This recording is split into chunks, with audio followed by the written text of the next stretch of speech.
ಏಯ್ ಷಂಡ ನಾಮರ್ದ ನಿರ್ಲಿಂಗಿ ನಪುಂಸಕ ಪ್ರಜ್ವಲ್ ರಾವಣ್ಣ, ನಿನ್ನೆ ಏನ ರಾವಣ್ಣ ಅಂತ ಬರ್ದಿದ್ದಕ್ಕೆ ಏನು ರಾವಣನ ಅಭಿಮಾನಿಗಳಂತೆ ಫೇಸ್ಬುಕ್. ತುಂಬಾ ಧನ್ಯವಾದ ಹೇಳ್ಬೇಕು. ಫೇಸ್ಬುಕ್ ಅಲ್ಲಿ ಈ ತಿಗಣೆ ಔಷಧಿ ಹಾಕಿದ್ರೆ ತಿಗಣೆಗಳು ಹೆಂಗೆ ಆಚೆ ಬರುತ್ತೋ ಹಂಗೆ ಎಲ್ಲರೂ ಆಚೆ ಬರ್ತಾರೆ. ರಾವಣನ ಹೆಸರು ಹೇಳಿದ ತಕ್ಷಣ ಅವನು ಮಾಡಿದ್ದು ಒಂದೇ ಸೀತೆ ಮಾತೆಯ ಒಂದು ಅಪಹರಣ ಅಷ್ಟೇ, ಅವನೇನು ಮುಟ್ಟಿದನ, ಅವನು ಅಂತವನಲ್ಲ. ರಾವಣನ್ಗೆ ಯಾಕೆ ಹೋಲಿಸ್ತೀರಿ ಈ ಪ್ರಜ್ವಲ್ನ? ರಾವಣ ಒಳ್ಳೆಯವನು, ನಾವು ರಾವಣನ ಅಭಿಮಾನಿಗಳು. ಏನ್ ತಲೆಹರಟೆಗಳಲ್ಲೇ. ರಾವಣ ಅವನು ಜಗತ್ತಿನ ಮೊಟ್ಟ ಮೊದಲ ಅತ್ಯಾಚಾರಿ. ಅವನು ವೇದವತಿಯನ್ನ ಅತ್ಯಾಚಾರ ಮಾಡಕ್ ಹೊರಟಾಗ ಶ್ರಾಪ ಸಿಗತ್ತೆ. ನೀನು ಯಾರನ್ನೇ ಆಗ್ಲಿ ಬಲವಂತವಾಗಿ ಮುಟ್ಟಿದ್ರೆ ನಾಶ ಹೋಗ್ತೀಯ, ತಲೆ ಚೂರಾಗಿ ಹೋಗುತ್ತೆ ಅಂತ. ಆವತ್ತಿನಿಂದ ಬಲವಂತ ಮಾಡೋದು ಬಿಟ್ಟ, ನಾಟಕಗಳು ಮಾಡಿ ಹೆಣ್ಣು ಮಕ್ಕಳನ್ನ ಹೊಲಿಸ್ಕೊಳಕ್ ಟ್ರೈ ಮಾಡ್ದ. ಅದಕ್ ಮುಂಚೆ ಅವನು ಮಾಡಿದ್ದೆಲ್ಲ ಅತ್ಯಾಚಾರಗಳೇ. ಶಿವನಿಗೆ ಬೇಸರ ಮೂಡುವಷ್ಟು, ಪಾರ್ವತಮ್ಮನಿಗೆ ಕೋಪ ಬರುವಷ್ಟು ಅತ್ಯಾಚಾರಿ ಅವನ ಅತ್ಯಾಚಾರ ಮಿತಿ ಮೀರಿತ್ತು. ವೇದವತಿಯಮ್ಮನ ಶಾಪ ಆದ ನಂತರ ಅದಕ್ಕೆ ಸೀತಾಮಾತೆಯನ್ನ ಒಲಿಸಿಕೊಳ್ಳಲು ಶತಪ್ರಯತ್ನಗಳನ್ನು ಮಾಡ್ದ, ಆಗ್ಲಿಲ್ಲ. ಅವನನ್ನ ಹೋಲಿಸಿದ್ರು ಏನ್ ರಾವಣ ಒಳ್ಳೆಯವನಂತೆ, ಅವನು ಮಹಾಜ್ಞಾನಿನಂತೆ. ಏನ್ರಲ್ಲೇ ರಾವಣ ಒಳ್ಳೆಯವನು ಅನ್ನೋದು ಒಂದೇ, ನೀವು ಅತ್ಯಾಚಾರಿಗಳು ಅನ್ನಿಸ್ಕೊಳ್ಳೋದು ಒಂದೇ. ಏನು ಕರ್ನಾಟಕದಲ್ಲಿ ಎಂತ ಕೆಟ್ಟ ಆಲೋಚನೆಗಳಿರೋರು. ಯಾರ ನಿಮ್ಮ ಪತ್ನಿಯನ್ನ ಹೊತ್ತು ಹೋದರೆ ಎಷ್ಟು ದುಃಖ ಆಗುತ್ತೆ ಅನ್ನೋದನ್ನ ರಾಮನ ಹೃದಯದಲ್ಲಿ ಅಡಗಿ ನೋಡಿ. ಬರಿಗೈಯಲ್ಲಿ ಅಯೋಧ್ಯ ಅಂದ್ರೆ ಯುದ್ಧ ಮಾಡಲಾಗದ್ದು ಅಯೋಧ್ಯ, ಯಾರು ಮುಟ್ಟಲಾಗದ್ದು ಅಯೋಧ್ಯ. ಅಂಥ ಸುಭೇದ್ಯ ಕೋಟೆಯ ಅರಸ ತನ್ನ ತಂದೆಯ ಕಡೆಯ ಸಪೋರ್ಟ್ ಇಲ್ಲದೆ ದಾರಿಯಲ್ಲಿ ಸಿಕ್ಕವರನ್ನೆಲ್ಲ ಉಪಕಾರ ಮಾಡಿ ಅವರ ಪ್ರತ್ಯುಪಕಾರದಿಂದ ಅವರೇ ರಾಮನನ್ನ ಸೆಳೆತಕ್ಕೊಳಗಾಗಿ ನಿನ್ ಜೊತೆ ನಾವಿರ್ತೀವಿ ಅಂತ ಹೇಳಿ ಸೀತಾಮಾತೆಯನ್ನ ಹುಡುಕೊಂಡು ಹೋಗಿ ಬರಿಗಾಲಲ್ಲಿ ಗೆದ್ದುಕೊಂಡು ಬಂದ ಮಹಾಪುರುಷ ರಾಮನ ವಿರುದ್ಧ ರಾವಣ ಒಳ್ಳೆಯವನು ಅಂತ ಹೇಳ್ತೀಯ. ಆ ರಾವಣನ ಅಂಶನೇ ಈ ಘಟುಕ. ಈ ಪ್ರಜ್ವಲ್ ರಾವಣ್ಣ ಆಚೆ ಬಂದಿದ್ದಾನೆ. ಇಂತಹವರು ಇವತ್ತು ಇಂಟರ್ನೆಟ್ ಇದೆ, ಸಿಸಿಟಿವಿ ಇದೆ, ಎಲ್ಲರೂ ಬಯಲಾಗ್ತಾ ಇದ್ದಾರೆ. ಸುಮಾರು 25 ವರ್ಷದ ಹಿಂದೆ ಅಹೋರಾತ್ರನಲ್ಲಿ ಭವಿಷ್ಯ ಕೇಳೋದಕ್ಕೆ ಮಿನಿಸ್ಟರ್ಸ್ ಬರೋರು, ಮತ್ತೆ ಎಲ್ಲ ರೀತಿಯ ಜನಾಂಗನೂ ಬರೋರು. ಅಂತ ಸಂದರ್ಭದಲ್ಲಿ ಒಂದು ಸಲ ಒಂದು ಹೆಣ್ಣು ಬಂದಿತ್ತು. ಆ ಅಮ್ಮ ಹೇಳಿದ ಕತೆ ನೋಡಿ, ಸೇಮ್ ಈ ಪ್ರಜ್ವಲ್ ರಾವಣ್ಣನ ವಿಡಿಯೋಗಳಿದ್ದಂಗೆ ಇತ್ತು. ಅಂದಿನ ಎತ್ತರದ ಪದವಿಯಲ್ಲಿ ಕುಳಿತ ಕೆಲವು ಮಿನಿಸ್ಟರ್ಸ್ ಮತ್ತು ಬ್ಯೂರೋಕ್ರೇಟ್ಸ್ ಕತೆ ಹೇಳಿದ್ಲ ಅಮ್ಮ, ಹೆಂಗೆ ನಡ್ಕೋತಾರೆ, ಹೆಂಗಿರ್ತಾರೆ ಅಂತ. ಇರ್ಲಿ, ಅವ್ರೇನು ಮತ್ತೆ ಜನ್ಮಗಳು ಸಿಗೋದಿಲ್ವಾ, ಅವ್ರು ಅನುಭವಿಸೋದಿಲ್ವಾ, ಎಲ್ಲರೂ ಮಾಡ್ತಾರೆ. ಆದ್ರೆ ಇವನು ಮಹಾಪಾಪಿಷ್ಟ. ಪವಿತ್ರ ಹಾಸನಕ್ಕೆ ಅವಮಾನ. ಹಾಸನ ಎಷ್ಟು ಶ್ರೇಷ್ಠವಾದ ಕ್ಷೇತ್ರ ಅಂದ್ರೆ 800 ವರ್ಷಗಳ ಹಿಂದೆಯೇ ಹೆಣ್ಣು ಅಧಿಕಾರ ಮಾಡಿದಂತಹ ಸ್ವಾತಂತ್ರ್ಯಕ್ಕೆ ಮತ್ತೊಂದು ಹೆಸರು ಹಾಸನ. ಹಾಸನದಲ್ಲಿ ರಾಜ ಪ್ರಜೆ ಇಬ್ರು ಒಂದೇ ಅಂತ ಪ್ರೂವ್ ಮಾಡಿದ್ದು ಶಾಂತಲೆ ಮಾರುವೇಷದಲ್ಲಿ ಹೋಗ್ಬಿಟ್ಟು ಹಾಸನದ ಜನತೆಯ ಬಗ್ಗೆ ಅಧ್ಯಯನ ಮಾಡಿ ಅಲ್ಲಿನ ಪವಿತ್ರತೆಯ ಬಗ್ಗೆ ಬರೆದಿದ್ದಾಳೆ. ಅಂತಹ ಆಸನವಾಗಿ ಮಾಡಿಕೊಂಡು ವಾಸನೆ ಬರೋ ಈ ರಾವಣನ ವಂಶ. ಈ ಪ್ರಜ್ವಲ್ ರಾವಣನ ಮಹತಾಯಿ ಹೆಣ್ಣು ಅಂತ ಗೌರವ ಕೊಡಬೇಕು. ಅವತ್ತು ಆಕ್ಸಿಡೆಂಟ್ ಆದಾಗ ಏನೋ ನನ್ನ ಬೈಕೇ ಬೇಕಾಗಿತ್ತಾ, ನನ್ನ ಕಾರೇ ಬೇಕಾಗಿತ್ತಾ, ನಿನಗೆ ಬಸ್ ಕೆಳಗೆ ಹೋಗ್ಬಿದ್ದು ಸಾಯೋ, ನನ್ನದು 80 ಲಕ್ಷದ ಕಾರು, ಇದು ನನ್ನ ಕಾರೇ ಬೇಕಾಗಿತ್ತೇನೋ, ನಾವು ಹಾಕಿದ ರೋಡು ಅಂತ ಹೇಳಿದಾಗ್ಲೂ ಹೆಣ್ಣು ಮಗು ಅಜ್ಞಾನದಿಂದ ಇನ್ನು ಏನ್ ಮಾಡೋದು, ಈ ಅಜ್ಞಾನದಿಂದ ಸೋರ್ತಾ ಇದೆ ಈ ಮಾಳಿಗೆ ಅಂತ ಹೇಳಿ ಇನ್ನು ಪಾಪ ಆ ಅಮ್ಮನಿಗೆ ಅದೇನು, ಒಂದು ಕಡೆ ಗಂಡ, ಇನ್ನೊಂದು ಕಡೆ ಮಗನ ಈ ಲೀಲೆಗಳನ್ನ ನೋಡಿ ಅದಕ್ಕಿಂತ ಅವತ್ತು ಆ ಬಡ ಹುಡುಗನನ್ನ ಬೈಕ್ ಹುಡುಗನನ್ನ ಬೈದಿದ್ದಕ್ಕೆ ಆದ ಶಿಕ್ಷೆಯೋ ಇದು ಅನ್ನೋ ತರ ಆಗಿದೆ. ಅಹಹ, ಏನು ಹೆಸರು, ಪವಿತ್ರವಾದ ಹೆಸರು ಪ್ರಜ್ವಲ. ಇವನು ನಿಜ್ವಲ, ಇವನು ನಿರ್ವೀರ್ಯ, ಇವನು ಅವನೇ ತಪ್ಪು ಮಾಡೋದು, ಅವನೇ ವಿಡಿಯೋ ಮಾಡೋದು. ಇನ್ನು ಬೇರೆಯವ್ರದೆಲ್ಲ ಬರ್ತೀರಿ ಆಚೆ. ಅಬ್ಬಬ್ಬಬ್ಬಬ್ಬ, ನಾಚಿಕೆ ಇಲ್ಲ. ಒಬ್ಬನು ಆಚೆ ಬರ್ತಾ ಇಲ್ಲ ಕುಟುಂಬದಿಂದ. ಆ ಹಿರಿಯ ವ್ಯಕ್ತಿ ಮಾತ್ರ ನಾನು ಇವನನ್ನ ರಾಜ್ಯಭ್ರಷ್ಟ ಮಾಡಿದ್ದೇನೆ, ಇವನನ್ನ ಉಚ್ಚಾಟನೆ ಮಾಡಿದ್ದೇನೆ ಅಂತ ಹೇಳಿರ್ಬೋದು. ಯಾಕಂದ್ರೆ ಆ ವ್ಯಕ್ತಿದು ಒಂದು ಅನುಭವ ಇದೆ ನನಗೆ, ಆ ದೊಡ್ಡ ವ್ಯಕ್ತಿದು. 30 ವರ್ಷದ ಹಿಂದೆ ಒಬ್ರು ಜೀವರಾಜ ಆಳ್ವರ ಕಾಲದಲ್ಲಿ ಅಹೋರಾತ್ರನನ್ನ ಕರ್ಕೊಂಡು ವಿಧಾನಸೌಧಕ್ಕೆ ಹೋದ್ರು ಒಬ್ರು ಮಿನಿಸ್ಟರ್, ಜೀವರಾಜ ಆಳ್ವನೇ. ದಾರಿಲಿ ಇವರ ತಾತನ ಆಫೀಸ್ ಇತ್ತು, PWD ಮಿನಿಸ್ಟರ್ ಆಗಿದ್ರು. ಆಫೀಸ್ ಮುಂದೆ ಬಿಸಿಲಲ್ಲಿ ಒಬ್ಬ ಮನುಷ್ಯ ನಿಂತಿದ್ದ. ನಾನು ತುಂಬಾ ಬೆವರು, ಹನಿ ನೀರು ತರ ಹರಿತಾ ಇತ್ತು, ಮಳೆ ನೀರ್ ತರ ಆತನ ಬೆವರು. ನಾನು ಈ ಮನುಷ್ಯ ತಲೆ ಸುತ್ತಿ ಬಿದ್ದೋಗ್ತಾನೆ, ಬಿಸಿಲಲ್ಲಿ ನಿಂತ್ಕೊಳ್ಳುವಂತ ಪರಿಸ್ಥಿತಿ ಏನು, ನೀನ್ ಬಾ ಅಂತ ಕೈ ಹಿಡಿದು ಎಳೆದೆ, ನೀನ್ ಬಾ ನೆರಳಿಗೆ ಅಂತ. ಅದಕ್ಕೆ ಆಳ್ವ ಅವ್ರು ಹೇಳಿದ್ರು, ಬೇಡ ಅವನ್ ತಂಟೆಗೆ ಹೋಗ್ಬಿಡಿ, ಅವನು ತುಂಬಾ ತಪ್ಪು ಮಾಡಿದಾನೆ ಅಂದ್ರು. ಏನು ಅಂದ್ರೆ ಅವನು PWD ಇಂಜಿನಿಯರ್ ಆಗಿದ್ದಾನೆ, ಅವನು ರಜೆ ಕೇಳಿದ್ದಕ್ಕೆ ಜೂನಿಯರ್ ಅವರ ಪತ್ನಿಯನ್ನೇ ನನ್ನ ಹತ್ರ ಕಳಿಸು ಅಂತ ಹೇಳಿದಾನೆ. ಅದಕ್ಕೆ ನಮ್ಮ ಹಿರಿಯ ಗೌಡ್ರು ಅವನನ್ನ ಬಿಸಿಲಲ್ಲಿ ನಿಲ್ಲಿಸಿ ಅವನನ್ನ ಸಸ್ಪೆಂಡ್ ಮಾಡ್ತಾ ಇದ್ದಾರೆ. ಅಂತಹ ವ್ಯಕ್ತಿಯ ಮನೆಯಲ್ಲಿ ಇಂತಹ ಮಹಾ ಪಾಪಿಷ್ಟ ಹುಟ್ಟಿರೋದು. ಅಬ್ಬಬ್ಬಬ್ಬಬ್ಬಬ್ಬ, ಅವತ್ತು ಒಂದು ತಪ್ಪು ಮಾಡಿದ್ದಕ್ಕೆ ಅಷ್ಟು ಬಿಸಿಲಲ್ಲಿ ನಿಲ್ಲಿಸಿದ ವ್ಯಕ್ತಿ ತನಗೆ ಅರಿವಾಗಿರುತ್ತೆ ಉಚ್ಚಾಟನೆ ಯಾಕೆ ಮಾಡಿದೆ ಅಂತ. ಇಂಥವ್ರಿಗೆಲ್ಲ ಹಾಗೆ ಪನಿಷ್ ಮಾಡ್ತಿದ್ದ ವ್ಯಕ್ತಿ ಇವತ್ತು ಮೊಮ್ಮಗನನ್ನ ಬಿಸಿಲಲ್ಲಿ ನಿಲ್ಲಿಸುತ್ತಂತೆ.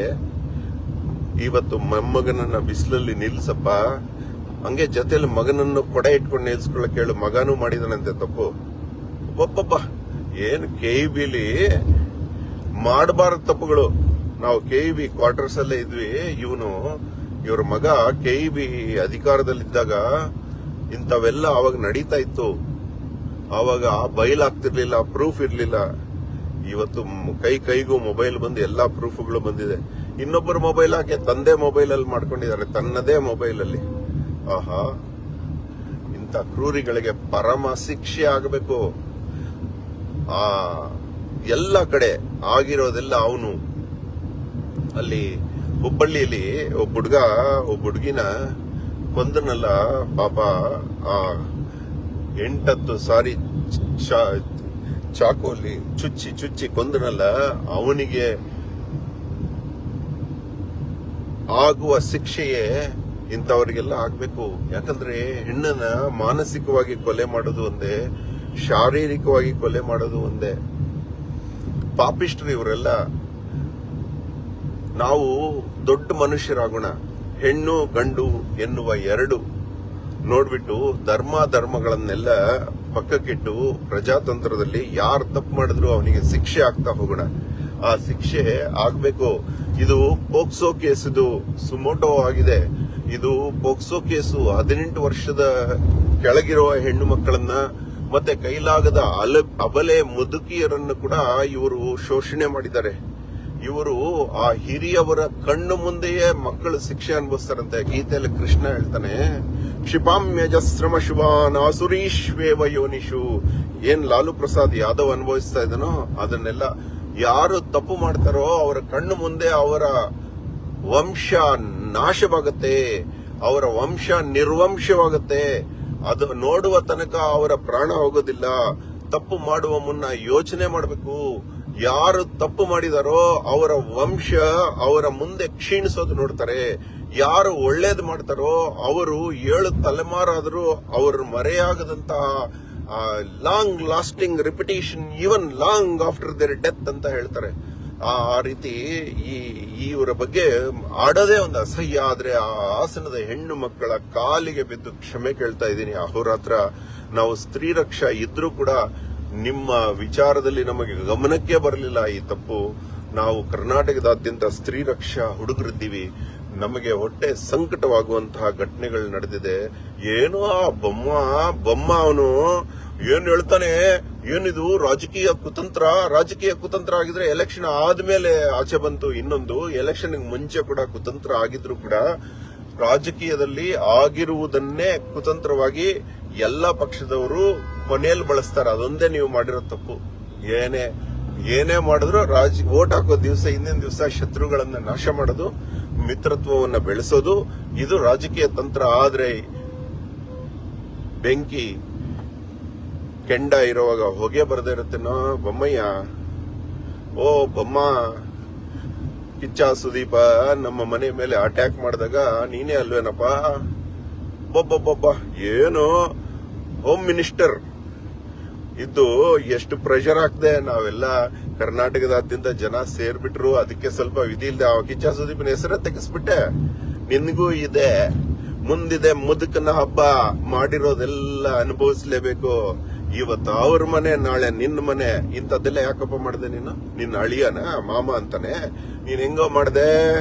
ನಮ್ ಮನೆ ಮೇಲೆ ಅಟ್ಯಾಕ್ ಮಾಡಿದ್ದು ಸುಳ್ಳೇನಾ? ನೀನ್ ಪೊಲೀಸ್ ಅವ್ರಿಗೆ ಹೇಳಿ ಅದನ್ನ ಆ ಕೇಸೇ ತಗೋಬೇಡಿ ಅಂತ ಹೇಳಿ ಕಿಚ್ಚ ಸುದೀಪನ ಹೆಸರು ತೆಗೆಸಿ ಅಟ್ಯಾಕ್ ಮಾಡಿರೋರ್ದು ಮೊಬೈಲ್ ಸೀಸ್ ಮಾಡ್ದೆ, ಅಟ್ಯಾಕ್ ಮಾಡಿರೋರ್ದು ಕುಡಿತದ ಟೆಸ್ಟ್ ಮಾಡ್ದೆ, ಎಲ್ಲಾರನ್ನು ಬಿಡಿಸ್ಬಿಟ್ಟೆ. ನಮ್ಮ ನ್ಯಾಯಾಂಗ ಬಿಡಿಸೋದಿಲ್ಲ.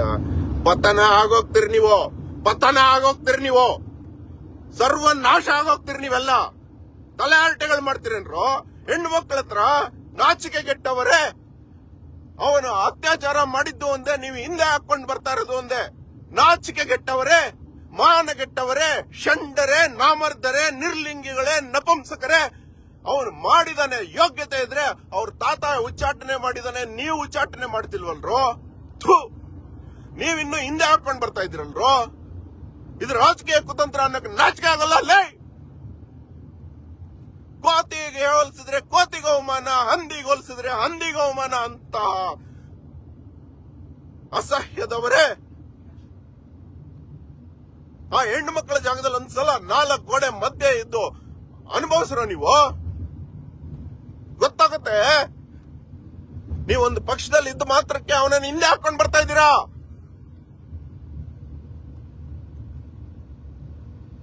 ನಿಮ್ಮಿಂದ ಅವ್ರ ತಾತನೇ ಬೆಟ್ರಲ್ಲೋ. ಸ್ವಂತ ಮೊಮ್ಮಗಾದ್ರೂ ಉಚ್ಚಾಟನೆ ಮಾಡ್ತಾ ಇದ್ದಾನೆ.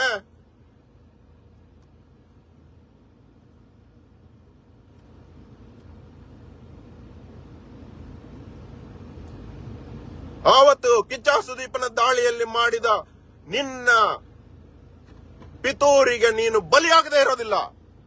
ನಾಚಿಕೆ ಗೆಟ್ಟವನೇ.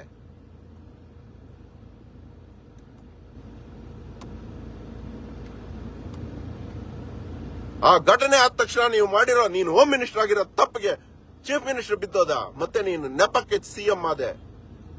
ಮತ್ತೆ ನೀನು ಪತನ ಆಗೋವರೆಗೂ ಬಿಡೋದಿಲ್ಲ. PM ಆದವರೇ ಇಂಥ ಪರಿಸ್ಥಿತಿ ಅನುಭವಿಸ್ತಾ ಇದ್ರೆ ಸಿಎಂ ಆಗಿರೋ ನೀನ್ ಅನುಭವಿಸದೇ ಇರ್ತೀಯನಲ್ಲೇ. ಕಾಮನ್ ಮ್ಯಾನ್ ಮೇಲೆ ಅಟ್ಯಾಕ್ ಮಾಡಿಸಿದ್ರೆ ಹಿಂದೆ ಹಾಕೊಂಡ್ ಬರ್ತೀರಾ ನೀವು?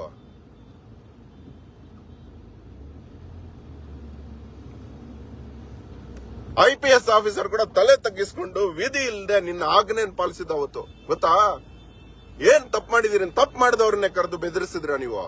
IPS ಕಣ್ಣಿಗೆ ಕಣ್ಣಿಟ್ಟು ನೋಡಕ್ ಆಗ್ಲಿಲ್ಲ. ನನ್ನ ಹತ್ರ ವಿಡಿಯೋ ಇದೆ. ವಿಧಿ ಇಲ್ಲದೆ ಬಲವಂತಕ್ಕೆ ಒಂದು ಅನ್ಯಾಯಕ್ಕೆ ಪರವಾಗಿ ಮಾತಾಡಿದಾಗ ಅವತ್ತು ಅಲ್ಲೇ ಒಬ್ಬ ಮುಖ ಸಾಮುದ್ರಿಕೆಯ ಮುಖ ಲಕ್ಷಣಗಳನ್ನ ಓದಿ ಮಾತನಾಡುವ ಅಹೋರಾತ್ರ ಅದನ್ನ ರೆಕಾರ್ಡು ಮಾಡಿದಾನೆ. ಅದನ್ನ ಹಂಗೆ ಇಟ್ಕೊಂಡಿದ್ದಾನೆ. ನಿಮ್ಮನ್ನೆಲ್ಲ ಕಟ್ಟಗೆ ಎಳಿತಾನೆ.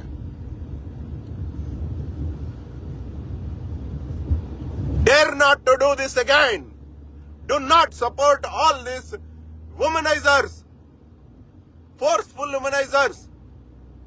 You don't know? Just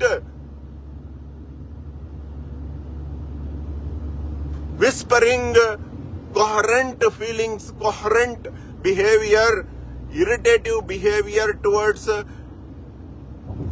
minor girls is also a biggest crime POCSO in this country.